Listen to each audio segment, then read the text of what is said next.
General Hospital's loss is Days of Our Lives' gain? Pieces in place for a classic character's comeback.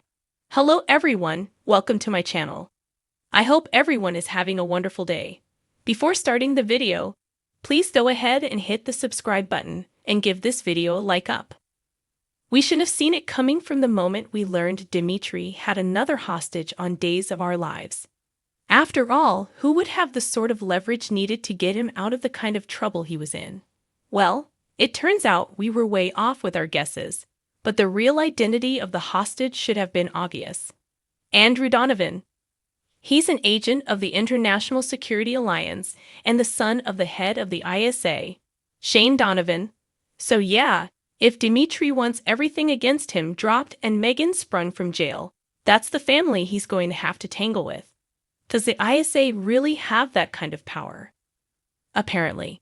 Clearly, they can bypass pretty much any law they want, skip over due process, and imprison Megan in a state prison without any sort of trial. So why wouldn't they have the power to get her out of it and grant Dimitri immunity after his own prison break? And now it sounds like that power is concentrated squarely in Shane's hands. From the start of Megan's tale and Bo and Hope's return, we've been hearing a lot about Shane as the ISA has been front and center and he's, as we noted, heading the organization. But as much as we've heard about him, we never got to see him. Except now Andrew's been kidnapped, and Dimitri plans on using him to get what he wants. As he told Harris, I would expect that he will personally see to it that Megan and I will both be set free. He forgot about Kristen, but we're sure Dimitri and Megan will fix that little oversight. In fact, spoilers pretty much guarantee it. Now whether this goes down as Dimitri hopes is up in the air, but we do know that he'll be sticking around Salem for a while. Shane, on the other hand, despite being mentioned quite a bit for the last couple months, has been MIA. And there's good reason for that as Charles Shaughnessy has been busy over on General Hospital, trying to destroy the world as supervillain Victor Cassadine.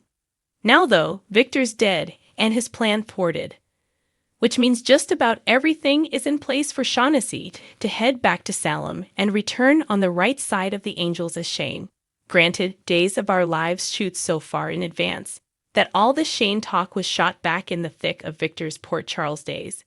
But that doesn't mean we wouldn't be able to see him pop up to help deal with Dimitri and Andrew, even if just briefly. After all, Wally Kurth has been pulling double duty as General Hospital's Ned and Days of Our Lives Justin for years. But that could just be the prelude to Shane's actual return a few months from now, when Days of Our Lives has a chance to catch up to Shaughnessy's exit from General Hospital. We briefly thought we got Shane back during the first Beyond Salem, but it turned out to be a villainous Drew masquerading as his twin. Though he did pop up briefly eventually, his last substantial return was back in 2017 to masquerade as a very much dead Stefano and get Hope out of prison.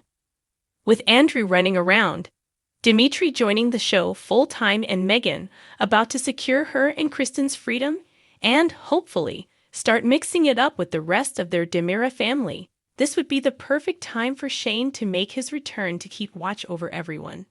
After all, he first came to Salem to keep an eye on Stefano, and if ever there was a time the Demiras needed watching again, it would be now. And with him and Andrew, maybe we could get the rest of the Donovans back in town too. The show's mentioned Kimberly a few times when they were trying to deprogram Harris, and we've had rumblings of an Eve return for a bit now.